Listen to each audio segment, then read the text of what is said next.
The Master Chief checked his magazine. 6 bullets remained tucked tightly within. He heard a faint jerking motion and looked up to see a full clip of the MA5 ammunition flying in his direction. His reflexes reacted in an instant as his left hand raised to catch it. He exchanged a thanks with a single nod at Mobuto and slotted the magazine onto his belt. He couldn't afford to reload and waste the previous 6 bullets. He looked around the remains of the sloshed-up mess of biomass, trying to discern if there were any weapons left. The near-perfect darkness of the cave left little opportunity to scavenge, but a faint green glow had caught his eye. He walked over to the corpse of a tank form and heaved it sideways. A feat that would be impossible for most men. Not him, though. Even without the usage of Mjolnir, he had the inhuman strength of incomprehensible proportions. All Spartans did, but it was especially true of Spartan 2's. The body was overturned and a single plasma pistol laid beneath it, barely glowing with a distant charge. He picked it up and inspected it to find a 17% charge. He sighed internally. Finally, some luck was coming his way. Mobuto turned the flash of his lights for a split moment, only to illuminate the path forward. It had shown less than a second, but that's all they could afford. Any longer, and it would draw more of the hordes to them.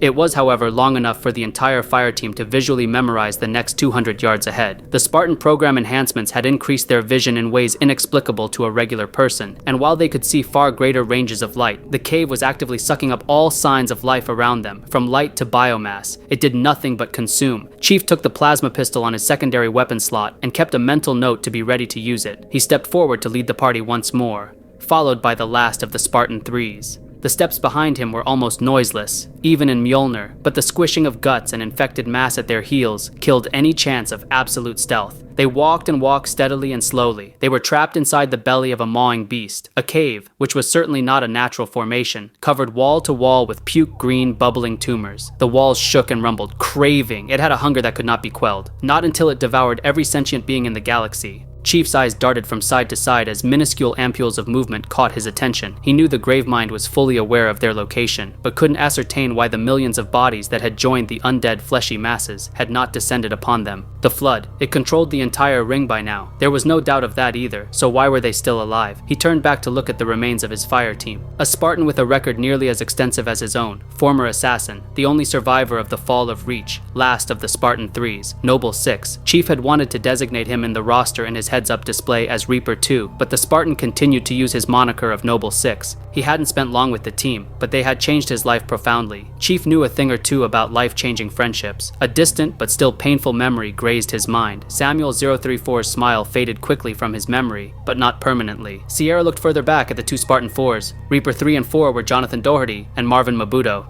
The first had not spoken more than a single word in 3 days, while the latter had chatted up a storm initially. Now he was silent. 3 days of trudging through bio-infected corridors, caves, swamps, and sand dunes had changed the man. Chief couldn't fault him. If it wasn't for Cortana in his mind, even he would be struggling with everything around them. Doherty's fingers curled tightly around his SMG, forcing the chief to look back in the direction the ex-ODST was aiming at. Even with a split second, he'd caught it. A figure the size of a man, with camouflaged green and black pants, had taken a deep leap into the air. It had a single protruding limb that extended past its legs, which it used to hold onto the ceiling of the cave. What he was holding onto, the chief could not say, but it was clear what it was trying to do. The creature was simple bait. Yes, it had spotted them, but the Floodmind already knew where they were. The creature's only goal was for them to waste their ammunition from far enough distance. None of the Spartans fell for it. Instead, the long-armed creature let go of its support and plopped down with a wet flop. The sticky sounds of flesh on flesh echoed, followed by loud hissing. The Spartans jumped to the sides on top of the broken vehicles that cluttered the way inside the cave.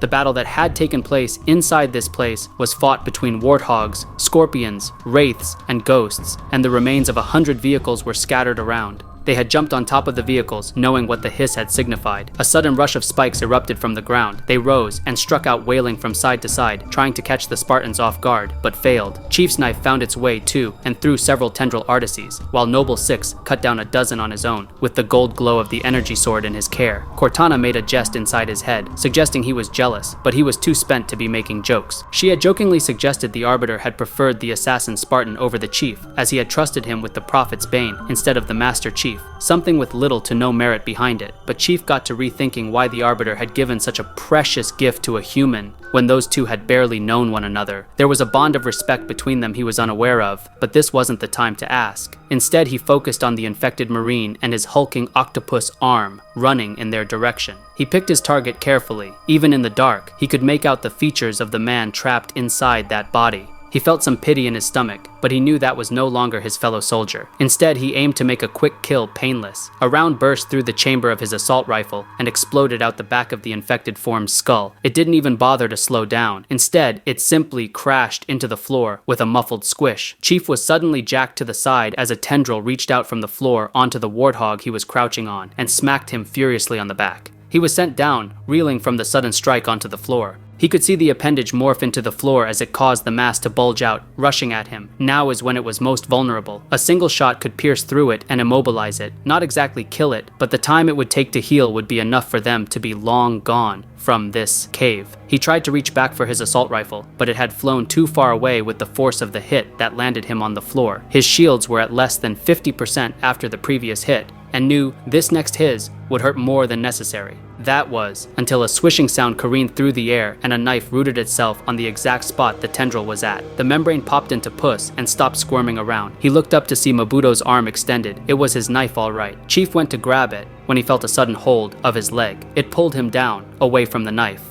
The creature with the massive arm had no matter left where the Marine's brain had been, but it was still crawling his way. It climbed on top of him as he fought to keep it off. He reached for the side of his thigh and pulled out his blade, stabbing it directly between the ribs and where the heart should have been. But the creature continued its barrage on him. His training had almost kicked in, forcing him to grapple the creature and coil his body around it like an anaconda. A tactic that would put any foe into a painful submission, any foe except the flood. Grabbing a flooded creature had the opposite effect. It left too many openings. Instead, he propped his right up between his chest and the foe Marine, kicking it for leverage, while he pushed himself upward toward Mobuto's knife. He reached with his right arm bent upward and stabbed the creature through the shoulder on the opposite side. He held onto both knives now, pushing them with all his strength, embedding them deeper into the creature until they met in the middle. The tips gave out a high-pitched click, and the creature was split in two, both sides wriggling about, still trying to get at the Spartan, but he kicked the bottom half off with ease, when suddenly the top half was sent flying back. In its place, Doherty's boot dripped down with a sickly orange goo. Chief quickly picked himself up as Mobuto handed him his weapon. He watched as Six knelt down and crossed the remains of the creature out of existence with the heat from his blade. They regrouped while the Chief's shields recharged. Cortana had been screaming inside his head the whole time, trying to give off advice he couldn't possibly follow. It was the downside of keeping her this long. Rampancy had not been kind on her, and every day that passed it was easier to tell. She was reeling, panicking, until the Chief's energy shield snapped back in. He tensed up, signaling for her to be quiet. Even in his mind she was loud. He couldn't afford to listen to her right now, not with the 100 footsteps he was hearing in the distance. The 4 Spartans ran to the end of the cave, with a pitter-patter of shots aimed at slowing down the hordes on their back. Doherty prepared his belt, which encased a dozen grenades around his waist. The plan was simple: slow the flood down by sealing them in the cave. But the plan had all gone to hell before they reached the exit. 2 long, unwinding tentacles peered down from over the cave's exit. Noble Six was the closest and took swift action. The sword in his hand wasn't just the Prophet's bane, it was the bane of all who stood in his way. He cut one of the appendages loose from the source, before being struck in the center of his chest with the second one. He was sent reeling back onto Mobuto, who caught him, placing a plasma repeater above the downed Spartan's shoulder, watching and waiting for their foe to show its face.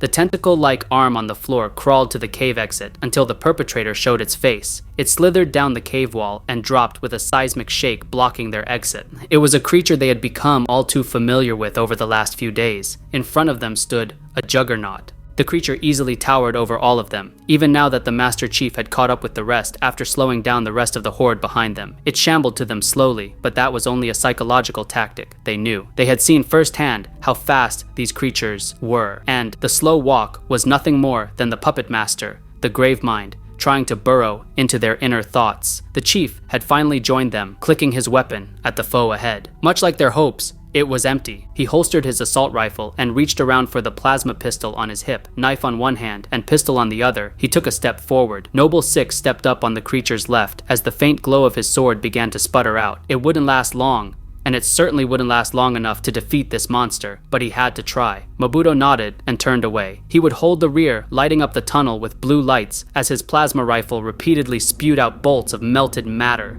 Doherty took a knee as he prepared the grenades from his belt. They would either collapse the cave or the beast.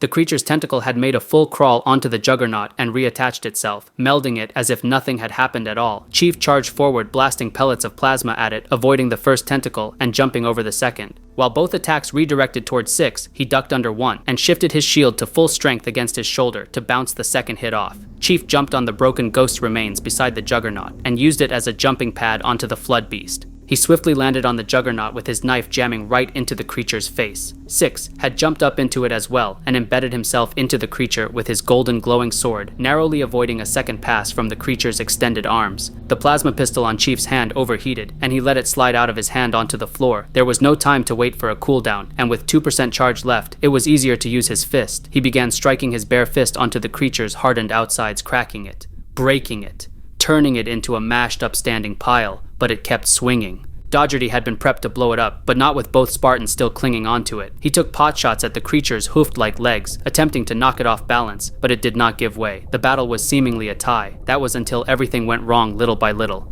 The Juggernaut found its way to Doherty, striking him with its erect appendage. The would-be ODST Spartan flew sideways onto the cave's infected wall. His vision blurred, and the taste of iron flooded his mouth. A cascade of pain polluted him, and he struggled to even get on his knees. The yellow tint from the Arbiter's gift gave out at once as well. Noble 6 fell right off the creature, and received a full body check from the stampeding monster. It trampled over him as if he weren't there to begin with. He could feel the tendons in his body screaming in pain, but could not voice it himself. With 2 of its opponents down, the Juggernaut took both hands onto the chief. It pulled him off like a child and slammed him onto the ground. His near unbreakable bones rang and twisted, attempting to prove to themselves of their status of unbreakable. He reached for the plasma pistol on the floor slowly as he regained full control of his body again, when an explosion blanketed the behemoth in front of them. The smoke began to part, and another grenade exploded hanging there in the air, followed by another and a fourth. The air cleared up of smoke, only to bring witness what they still had to contend with. The Flood Juggernaut stood still and unscathed, ready to attack the 3 downed Spartans. Chief steadied himself, got to one knee, and prepared into a runner's pose. He reached for the back of his helmet. The plan was simple: toss Cortana over to Doherty and run at the Juggernaut at full force. Even with its massive weight, a Spartan 2 sprinting in full Mjolnir would knock it down, or at least hold it back. He would hold it off while the rest of his squad made their way out of the cave and complete their mission. Just as he was about to eject Cortana from his helmet, a red stream of laser cut through the air and streamed at the creature ahead. It was knocked sideways onto the floor with a gaping hole burning between its shoulder and chest. Spark! Another blast streamed out of the glowing floating Forerunner monitor and onto the Juggernaut as it attempted to get up. Hurry, Reclaimers, we must go!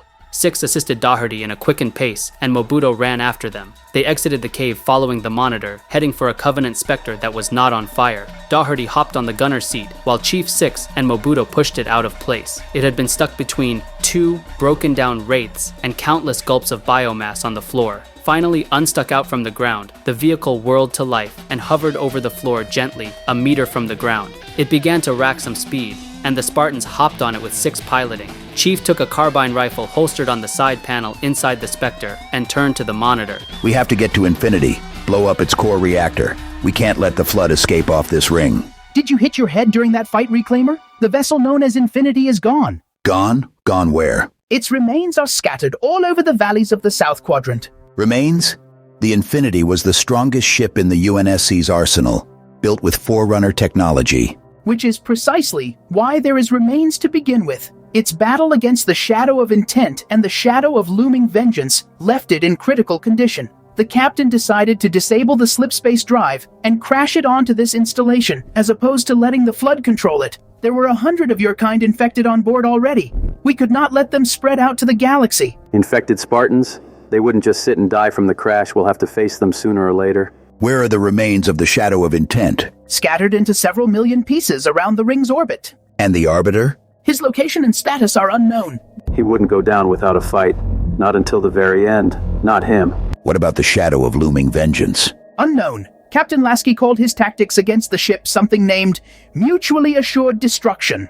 A full frontal crash had left it in critical condition, unable to escape the ring's gravitational pull, much less into slipspace. The Flood will surely attempt repairs before long. Then we have our new mission.